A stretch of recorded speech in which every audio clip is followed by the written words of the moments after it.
After we cross 50, life begins to move at a different rhythm. The years seem to rush forward, and our bodies respond in ways they never used to. Movements that once felt effortless start demanding more energy. Muscles lose a bit of their firmness. Our breath shortens sooner, and even though the mind stays sharp, the body begins whispering reminders that time is moving on. But the greatest challenge isn't in the body, it's in the mindset. Many people quietly accept this decline as something normal, believing that strength, balance, and vitality simply fade with age. That silent acceptance becomes the true enemy, because once we accept weakness as natural, we stop taking the small, simple steps that can actually bring our strength back. Here's the truth most people don't realize. This decline is not inevitable.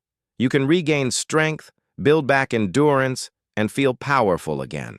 The path forward doesn't require a gym membership, expensive machines, or a personal trainer. All you need is your own body, a bit of space, and a few minutes each day. In this routine, we'll focus on 3 essential exercises, the ones that truly matter for lifelong mobility and independence. You'll learn how to do each safely, how to adapt them to your current level, and how to weave them into a weekly routine that actually changes how you move, stand, and feel. Before we begin, take a second to share your name and city in the comments. Let's keep building this amazing community of people who believe in staying active, confident, and strong, no matter what the calendar says. Now, let us start with one of the most classic and powerful movements for upper body strength, the push-up.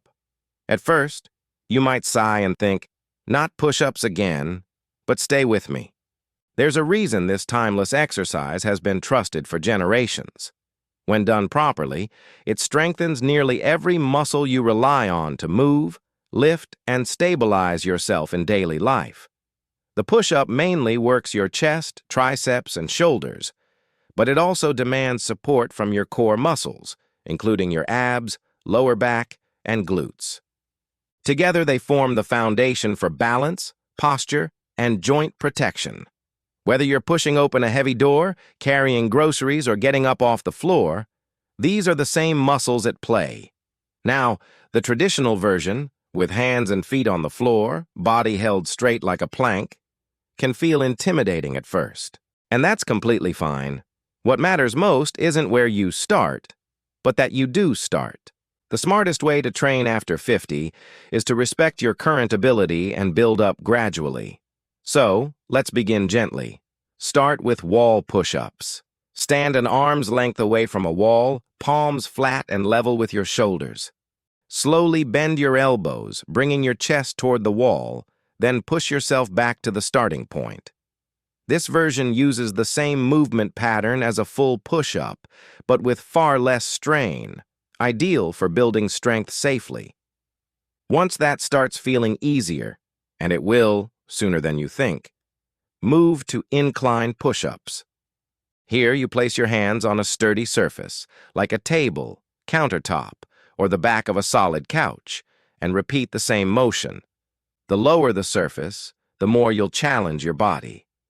When you're ready for the next step, try knee push-ups. Kneel on the floor, keep your body straight from your head to your knees, and perform the push-up from there. You'll still engage your upper body and core, but with a lighter load to control. And when that too becomes comfortable, you can transition to the classic push-up, or even experiment with a decline push-up, where your feet rest on an elevated surface for added resistance. No matter which variation you choose, a few golden rules always apply. Keep your body in a straight line. No sagging hips or raised backs. Your elbows should angle about 45 degrees from your torso, not flaring wide to the sides. Inhale as you lower your body. Exhale as you press back up. Move slowly and deliberately. Each repetition should feel controlled and intentional. And forget your head position. Your gaze should stay slightly ahead of your hands to keep your neck aligned with your spine. How many should you do? Start where you are. Maybe that's 5 wall push-ups. Maybe 10 knee push-ups. The number isn't what matters. It's consistency. Find that point where it feels like effort, but not strain. Rest for a minute or so between sets, Then go again. You'll be amazed how quickly those first hard reps start to feel easy. Before long, the movement that once felt impossible will become second nature. And with that strength comes something even more valuable: confidence. If push-ups are the foundation of upper body strength, then squats are the very heartbeat of lower body power and mobility. They are, quite literally, the movement of independence. Every time you sit down, stand up, climb stairs, or reach toward the floor, you're performing a version of a squat. That's what makes this movement so vital. It mirrors everyday life. And yet, as we grow older, it's one of the first abilities we start to lose. Sitting down feels heavier, getting up feels slower, and our knees begin to whisper in protest. But here's the good news: squats can bring all of that back. When you squat, you activate the largest and strongest muscles in your entire body: your quadriceps, hamstrings, glutes, and the deep core muscles that stabilize your spine. This combination doesn't just make your legs stronger, it also wakes up your metabolism, helping you burn more energy even while resting. In other words, squats make your body more efficient. But beyond muscle and metabolism, the real benefits of squats lie in functionality. They keep your joints mobile, your hips flexible, and your knees resilient. And perhaps most importantly, they naturally stimulate hormones like testosterone and growth hormone, the same ones that help preserve muscle and bone density as we age. This makes squats one of the best defenses against sarcopenia, the gradual loss of muscle mass that can lead to frailty and imbalance later in life. Now, just like push-ups, there's no single, perfect version. The best squat for you is the one that challenges your body safely and effectively. If you're just returning to exercise or dealing with stiffness, start with an assisted squat. Stand in front of a sturdy chair or countertop and lightly hold it for balance. Slowly bend your knees and hips, lowering yourself down with control, as if sitting back into an invisible chair. Then rise back up. It doesn't matter how deep you go. What matters is doing it smoothly and safely. Once you feel comfortable, progress to bodyweight squats, where you perform the movement without support. Keep your chest open, your eyes forward, and your spine neutral, not stiff, not arched. As you improve, you can increase the challenge by holding small weights, like water bottles or books, or by simply adding a few more repetitions each session. For those with sensitive knees or joint limitations, there's also the partial squat. Here, you only lower yourself halfway, staying within a comfortable range. Over time, as your muscles strengthen and flexibility improves, you'll naturally deepen your motion without forcing it. Let's talk about form for a moment, because good technique is what keeps this exercise safe and transformative. Start with your feet about shoulder-width apart, toes angled slightly outward. As you begin to lower, imagine that chair behind you. This cue helps send your hips backward, keeping pressure off your knees. Your knees should always move in the same direction as your toes. If they start collapsing inward, that's a signal your hip stabilizers need strengthening.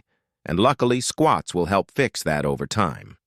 Keep your heels flat on the ground. If they tend to lift up, it might mean your ankles are tight. You can place a folded towel under your heels temporarily while you work on improving flexibility. Now, your breathing is just as important as your movement. Take a deep breath in as you lower, allowing your belly to expand. This supports your spine and core. Then exhale steadily as you rise, using your breath to power the motion. How much should you do? The legs are built for endurance, so they can handle a bit more volume. 2 to 3 sets of 10 to 15 repetitions is a great starting point. As your stamina grows, aim for 3 to 4 sets. Rest between sets for about 2 minutes, longer if needed. Always listen to your body. After a few weeks of consistent practice, something beautiful happens. Movements that once required effort, like standing up from a low seat, bending to tie your shoes, or picking something off the floor, start to feel natural again. You'll notice your balance improving, your posture straightening, and your breathing becoming deeper and more controlled. And just like that, you've rebuilt one of the most fundamental skills of healthy aging: strength in motion. By combining push-ups for the upper body and squats for the lower, you've already covered a huge portion of your body's functional strength. But there's one more piece left, the center of it all, your core. If your push-ups are the foundation and your squats are the engine, then your core is the bridge that holds everything together.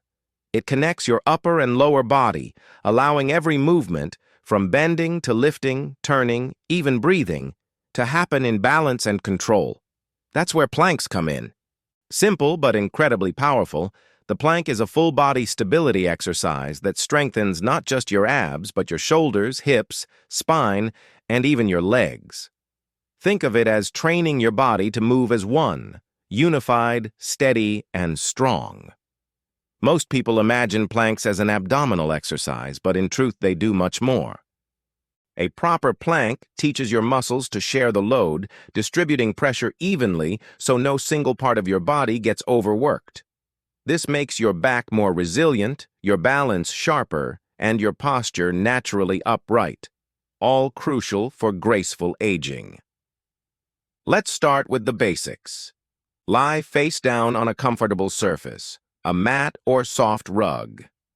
Place your forearms flat on the ground, elbows directly below your shoulders. Now tuck your toes under and lift your body so it forms one long straight line from head to heels. Your back should be flat, your neck in line with your spine, and your gaze down. You do not need to hold it for long. Even 15 to 20 seconds at first is enough. What matters most is quality over duration. Keep your core tight, your glutes slightly engaged, and your breathing smooth. Inhale through the nose, exhale through the mouth, steady and controlled. As your strength improves, you can hold the plank longer. 30 seconds, then 45, then a full minute. Once that feels comfortable, try variations. The high plank, with arms extended like the top of a push-up, builds shoulder and wrist endurance. The side plank, balancing on one forearm, trains your obliques and enhances balance. And if full planks feel too demanding, there's no shame in starting small. Try knee planks, where your knees stay on the ground. You'll still activate your core while reducing pressure on your lower back. The goal is progress, not perfection. Consistency here pays off more than intensity. Just a few rounds a week can noticeably improve how your body moves and feels. You'll start noticing changes in how you stand, how you breathe, even how you walk, because your body will begin working in harmony again. Here's how you can bring all three of these exercises, push-ups, squats, and planks, together into a simple, realistic weekly routine. Day 1, push-ups and planks. Day 2, squats and light stretching. Day 3, rest or gentle walking. Day 4, push-ups and squats. Day 5, core focus, planks and mobility work. Day 6, rest or easy movement. Day 7, full body practice, all three together, light and slow. Each session doesn't need to be long. 10 to 15 minutes done with focus and correct form will give far better results than an hour of random effort. The key is rhythm and repetition, teaching your body, little by little, to trust its own strength again. Remember, the body responds to what you do most often. So show up for yourself regularly, not perfectly, but consistently. Imagine this. You wake up one morning, stretch your arms, and realize your shoulders no longer ache. You stand up without holding on to anything, your legs steady and grounded. You climb the stairs without hesitation. That's not a fantasy. It's the quiet reward of consistency. These three simple movements, the push-up, the squat, and the plank, are more than just exercises. They are the language of movement itself. They teach your body to support you, to move with confidence, and to reclaim the freedom that aging often tries to take away. No fancy equipment, no expensive memberships, just your body, gravity, and a few minutes each day. So start today. Because strength, balance, and vitality aren't things we lose with age. They're things we stop practicing. The moment you begin again, your body begins to remember.